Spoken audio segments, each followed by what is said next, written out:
Hey, what's up? It's Dominic D'Angelo. I'm of adfreeshows.com, SEScoops.com, and brassringmedia.com.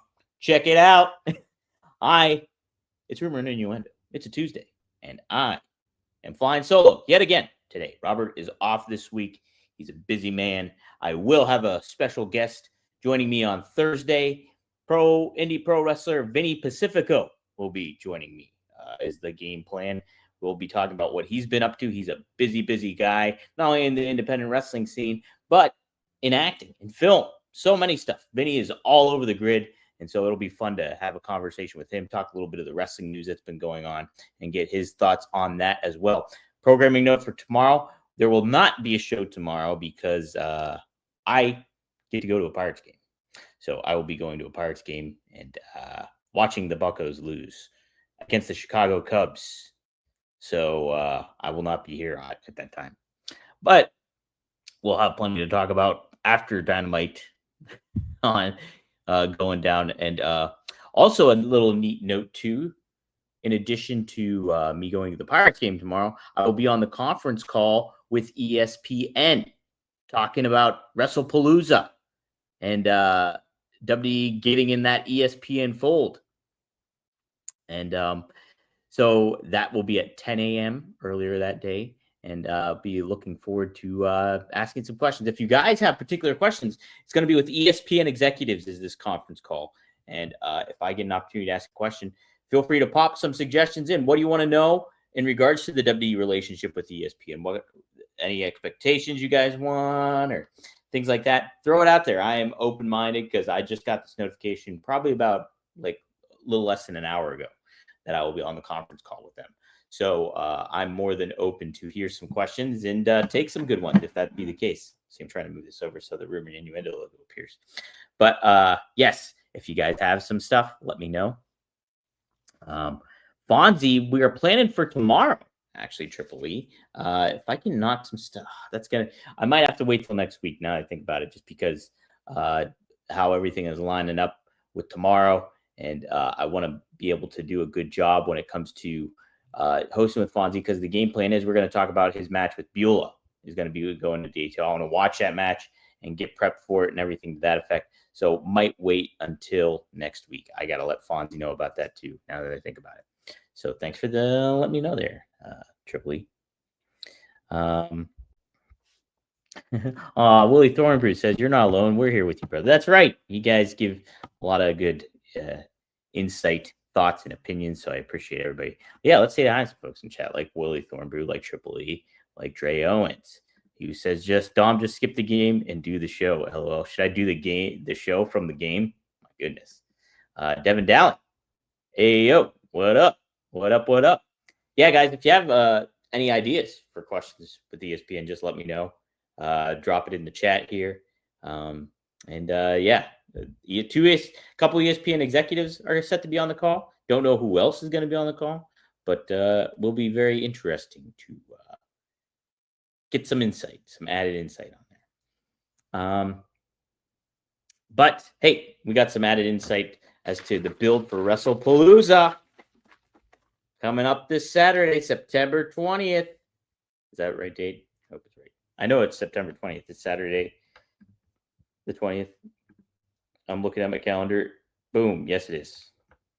So that should be good. And then on top of it, we also have, my goodness, All Out going down too. I'll also be on the conference call for that on Thursday with Tony Khan. Might work. It's a busy wrestling week, that's for sure. And Raw seemed to look a little busy, a little bit, a better busy, more substantial busy, I think, than the recent weeks, because we had John Cena there in Springfield, Western Massachusetts, and what a reaction he got. I mean, rightfully so. The setup for that was pretty darn cool. Like, I very felt like Madison Square Garden in certain ways, as to how the entrance was, and Cena made note of how, like, they cleared out a lot of area here so they could have everybody on there. So will be pretty neat for that to it was neat to see all that. Don't know what they were doing with his look. What were they was it Boston College? they were kind of like referencing from the color scheme, because like what they've been doing when he's been going to towns is like making references to the towns that they're in. Like I got the Cena Jets hat, and wherever they go, they do like a themed Cena gear. This one felt like just a regular Cena gear, right? It didn't seem like anything else. Jeff Henninger says, no R&I tomorrow. When am I going to be excited for? What am I going to be excited for now?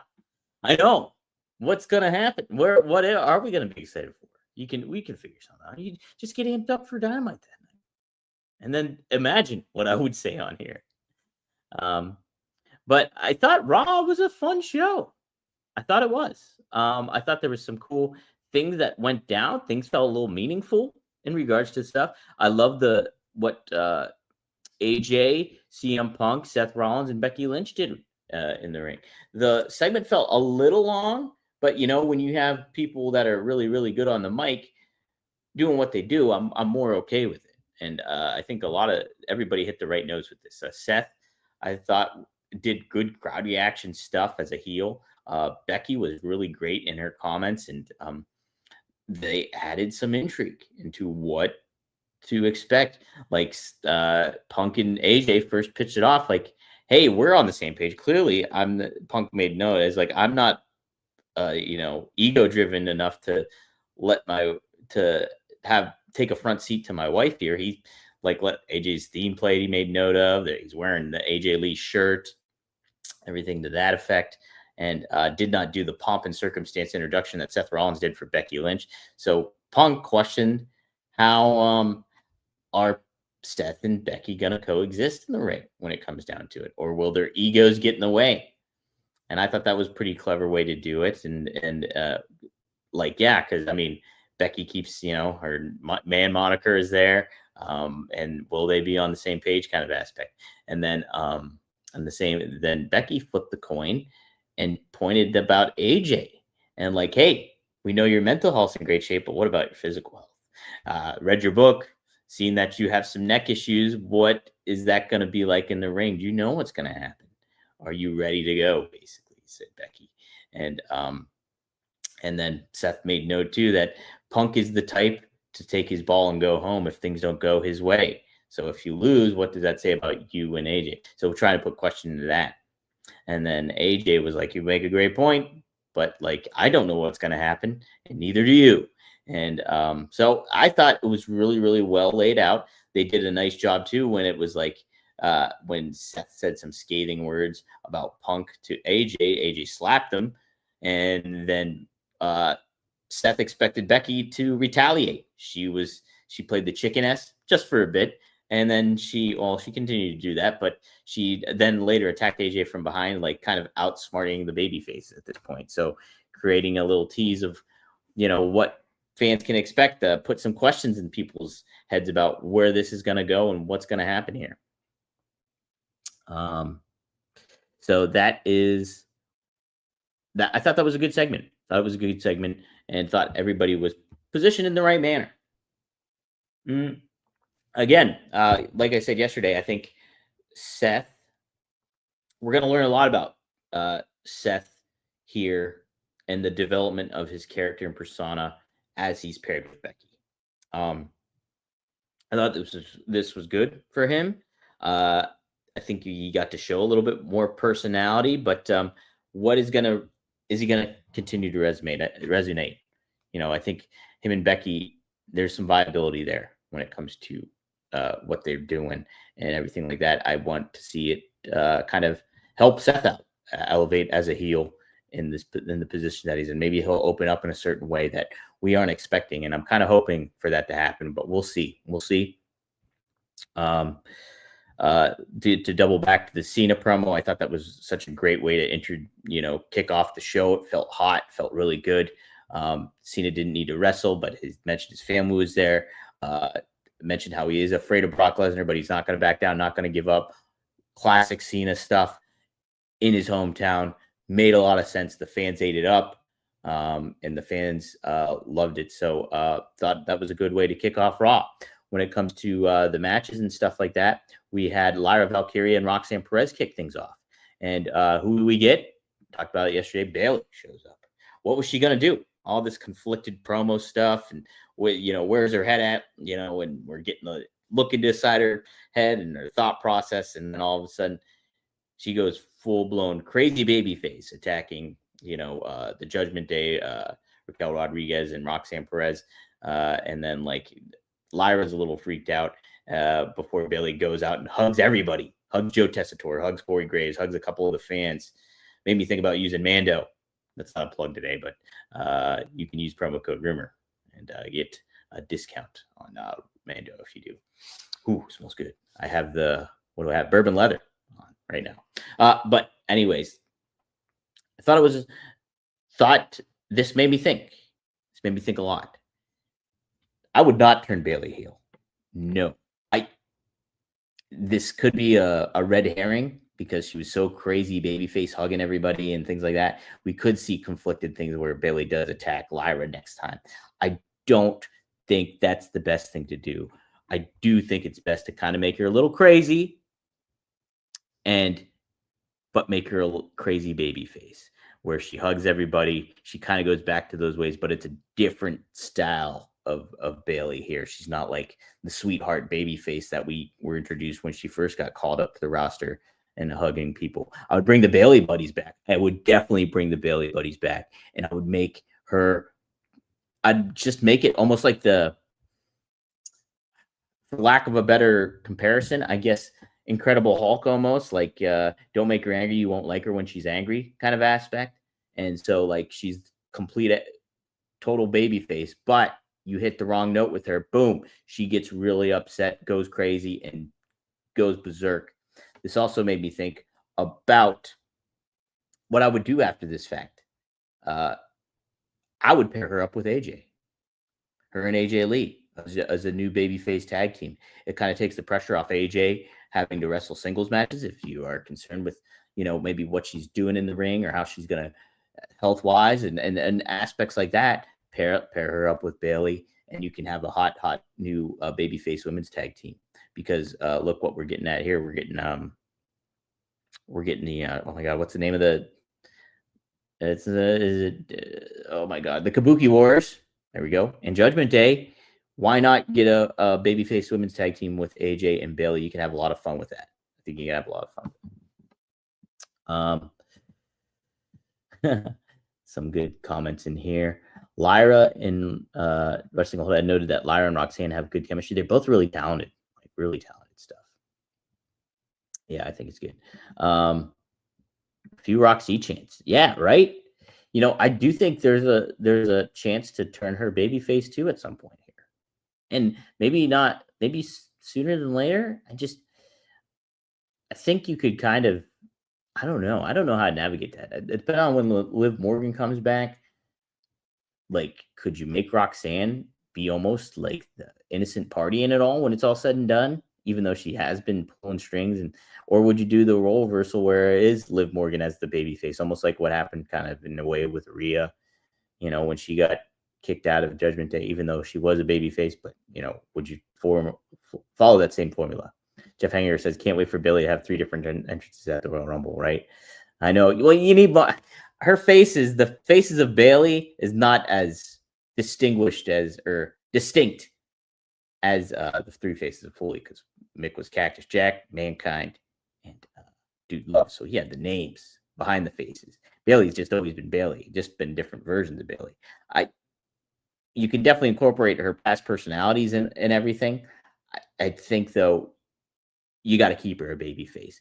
You don't want to make her this in-between thing where people cheer for her, then root for her, or you don't want to make, I don't know if you want to, I don't think a crazy heel is the right way to go with her either, to be honest. Dre Owens, speaking to that, says Bailey's going to come out like Two-Face, half hugger Bailey, half role model Bailey, but be a baby face, kind of like crazy Nikki Cross. Yeah, I don't know. If they keep her a baby face, I would be all right with it. Wrestling Old says Bailey with a split personality disorder just in time for AJ Lee returning. Talks about therapy. They have history. Maybe Lee can snap Bailey back to reality. Yeah, I don't know. I think or they can embrace one another. Yeah, maybe that. It's like Bailey. Maybe that. Like AJ helps kind of keep Bailey in line, where Bailey's kind of the wild one. And AJ, she's funny. She can get a little nuts, but she's not as nuts as Bailey. And I think that would be kind of cool. Mm. Um, Willie Thornbrew adds, I know I'm jumping ahead, but so excited that AJ is working full time. There are so many matches. I can't wait to see AJ versus Stephanie, AJ versus Alexa, AJ versus Charlotte, etc., etc. Lots of good potential there. Yeah, it's going to be pretty neat. Obviously, when you have Cena return or you have a CM Punk return, people get excited for the potential of matches that could be had that haven't been on the plate for almost over a decade. And so the same goes with Bailey or AJ here too. So I think that's a cool thing to kind of think about for sure. Um, Devin Delling says, I want Rey Mysterio to win the Rumble, then take the mask off the mask and actually Dom won the Royal Rumble like Cyclops and Dean Malenko.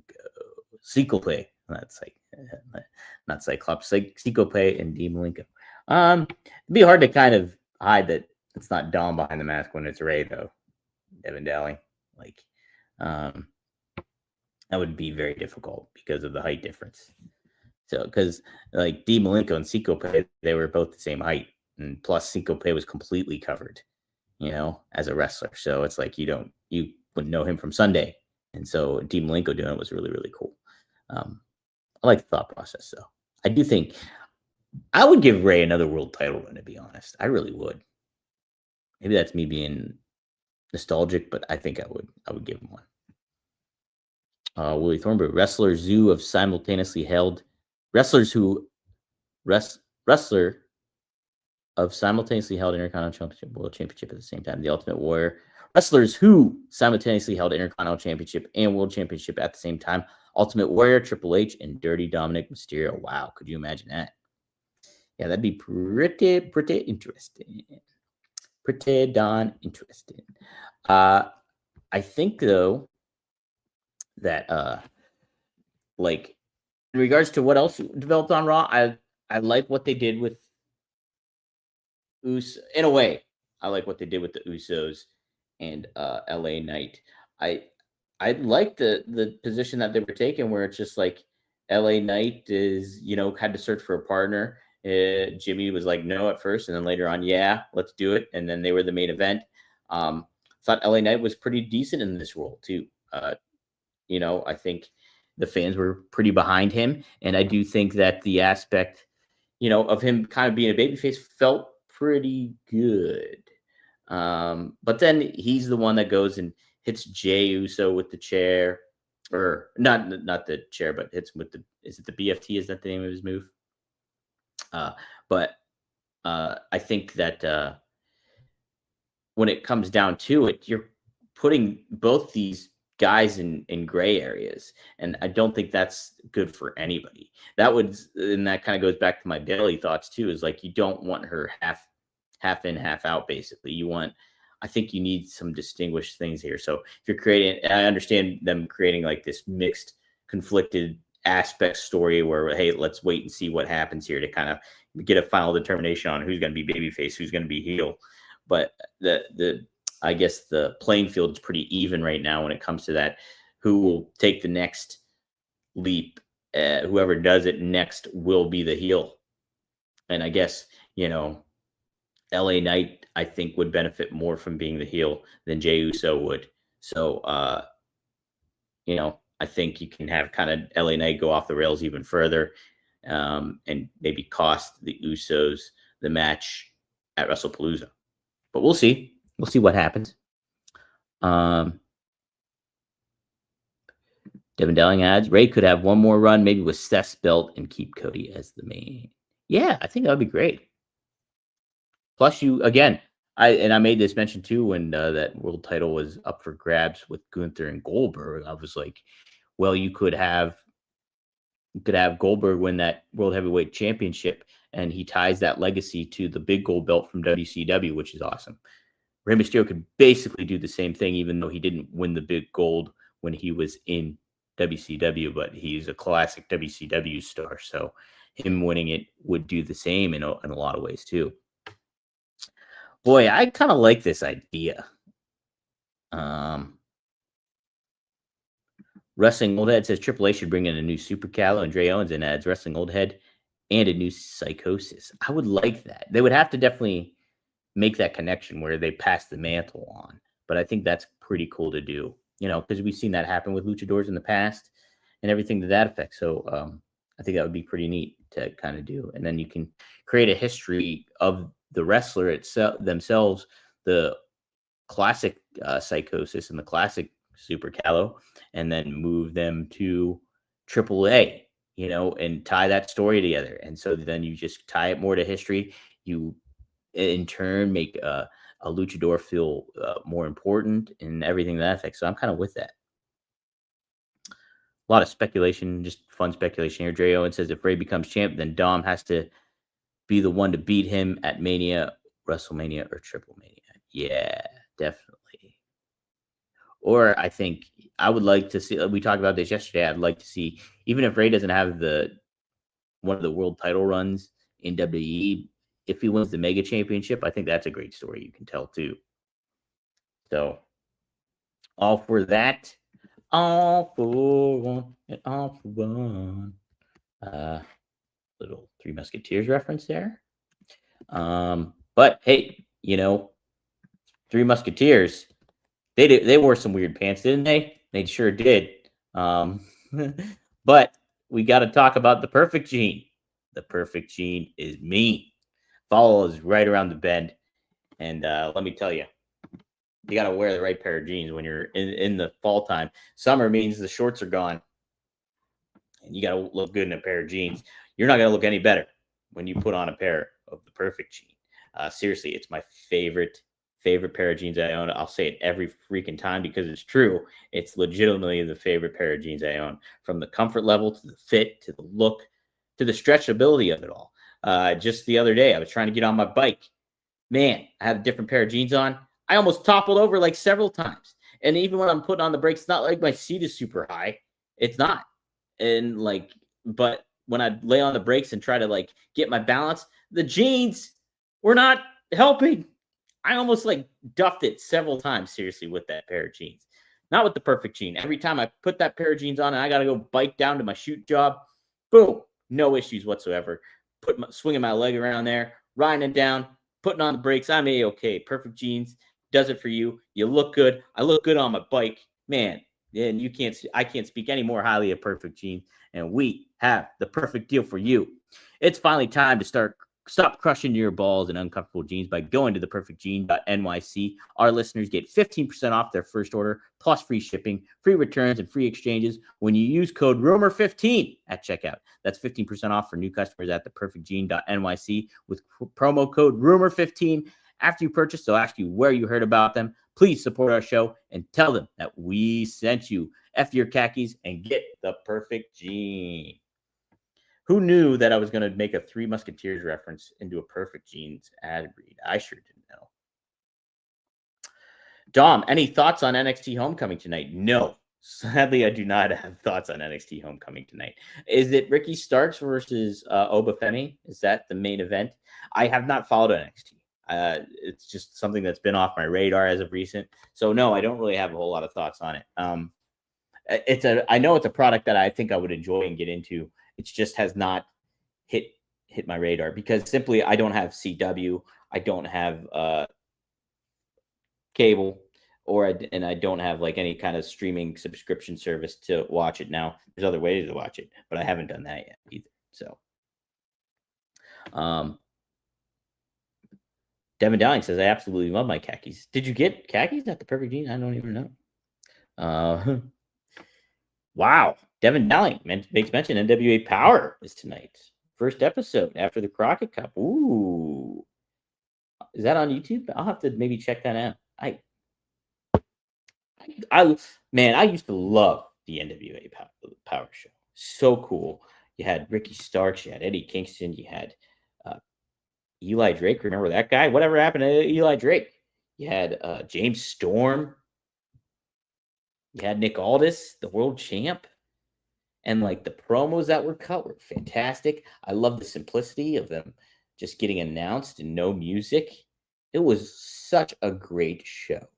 And if they stuck with that game plan, they stayed consistent, they kept the stars that they should have, and focused on that, oh man, it would still be, it would have been my favorite wrestling product. I don't have any doubt about that because you got the promos, you got the wrestling, you got the personalities, and that's what was so key about NWA back then. Like during around that time of the All In, like and like AEW was, I was hoping that it was kind of gonna go along those lines. Um, but now in Thunder Rosa, that's another name I like that was there. They had so many great names, and I'm sure I'm missing plenty that I haven't even mentioned. Aaron Stevens, remember the question mark? Rest in peace, man. Like really, really fun, cool stuff. It's a great. And EC3's done a great job too at being like the champion too at the same time. Um, yeah, David Marquez, such a great voice and presence on there. Uh, you know, really, really solid. I wish they would have stayed steady on that because seriously, it was such a great show, digestible show too. Like to watch this an hour, and I would have covered that left and right all the time because uh, it was such a fun thing to do. Oh, it's on Roku Sports. They do so it's not on YouTube anymore. Oh, and Dre Owens, can I get the CW? It's funny, I'm asking you guys the questions. Can I get the CW app if I don't have a subscription, cable subscription? That's my question because I mean, I don't have. I seriously have the antenna, the digital antenna, so I get all your regular channels. I don't get like CW and stuff like that. So if I can get it on the app, I would definitely do it then. Oh, nice. Okay, so yeah, I did see Tyler Breeze make his return. DIY, Bliss, and Charlotte. Wow. Okay, so they are pretty good stacked. We're actually talking about Billy and the CW. How crazy is that? Devin Dowling says nope. They were on X after they left CW in 2023. Now they just signed 4 weeks ago with Roku Sports. Okay. I mean, I guess I could maybe try to get that. I don't know if that's it. Okay, so Draylon says, yep, because that's how I watch. So I can watch it like that. Great. Okay, I will make note of that. It just has ads like YouTube. Okay. Boom, look at that. Ricky Starks, Eddie Kingston, Nick Aldis could have picked up Cody full-time. Yeah, I don't know if they would have had the money to keep Cody around. And but I mean, I don't know how the financial landscape of it all is with Billy Corgan and what they decided to do and how they can keep people around. But yeah, I mean, I would have put a heavy focus on paying the talent a little bit more so you can keep the names around. And but maybe I'm mistaken on all that too, and I just don't know the inner workings and how it all goes down necessarily. But I certainly it was such a great show. Seriously, it was really a cool 2018, despite WWE being pretty atrocious at the time. Everything else was a lot of fun. Like there was so much optimism. Like in ROH was still a hot product. You had the Young Bucks and you had Cody and Hangman. Like you had all of that going on, and then plus the intrigue of All In. And hey, is there a new company coming? What's the deal with that? Hey, this NWA product, it's really good. Like it's fun to follow. Yeah, Jim Cornette too on commentary. That's the other thing. I mean, geez, it felt cool. Plus, you had the Rock and Roll Express. Like neat stuff going on. Neat stuff. Wow, we talked Billy in the CW. I can't believe it. I'll text Robert after this and let him know. But hey, that'll do it for today. If you do have anything, hit me up on X at Dominic D'Angelo, or if you're friends with me on Facebook, hit me up on there too. If you have questions you want me to ask ESPN tomorrow while I'm on the call, just let me know. Intrigued to see what some people are curious about when it comes to the deal. I have some things in mind I do want to ask, but ultimately I'm still open for questions. So if you have anything, just let me know. I will be at the Pirates game, like I said, tomorrow, but you can typically catch us every Monday through Friday here on the WE Creative _ SI WWE Creative _ SISH account. Wow, why can't I say that today? At Dominic D'Angelo on X, on Ad Free Shows' YouTube page, on the Oh You Didn't Know YouTube page, and on the River and Innuendo YouTube page. So I won't see you tomorrow, but I'll see you Thursday with Vinny Pacifico joining me. Oh, by the way, if you haven't checked out my interview with Adriana Mosley, Big Daddy Adriana Mosley. Fun conversation. It's up on brassringmedia.com. You get to know a new women's talent. She was a part of NWA as well. So we talk about the state of women's wrestling on the indie scene. And her dream opponent, somebody that appeared on last night on Raw. Oh, no, I'm sorry. Her favorite appeared last night on Raw. Her dream opponent is on the other program. So if you want some intel on that, check it out and let me know. Adriana is very, very cool person. So it was really fun to talk to her. And so check that out. Also check out my new episode, rvdtv.com. Me, RVD. And we're joined by Tom Garland, comedian Tom Garland, as we talk a lot of different stuff, but particularly we would put a heavy focus on comedy because he's a stand-up comedian, Tom Garland is. And so we talk about the similarities between pro wrestling and stand-up comedy. And then on top of it too, we cover a little bit. Rob gives his thoughts on Saudi Arabia, WWE and WrestleMania going to Saudi Arabia, and plenty more on there too. Really always a fun time with Rob Van Dam, rvdtv.com. Finally, there was something else. Oh, yes, if you haven't yet, check out my wrestling Substack. As I get done with this, right after, I'm going to publish an article about the Magnum TA Greg Gagne Power Town situation and what we addressed on Friday. I have some quotes available there. So if you guys want to read and see what was said, it'll be up on my wrestling writing Substack. Just go to wrestlingwriting.substack.com and you can check it out there. Let me make sure I said that right. Yes. So that's where you go. wrestlingwriting.substack.com. Subscribe for free, read for free, and help support me out a little bit in that realm and get the word out about that. But I'll see you guys Thursday. Hey, best of luck in your future endeavors, and let's go Bucks.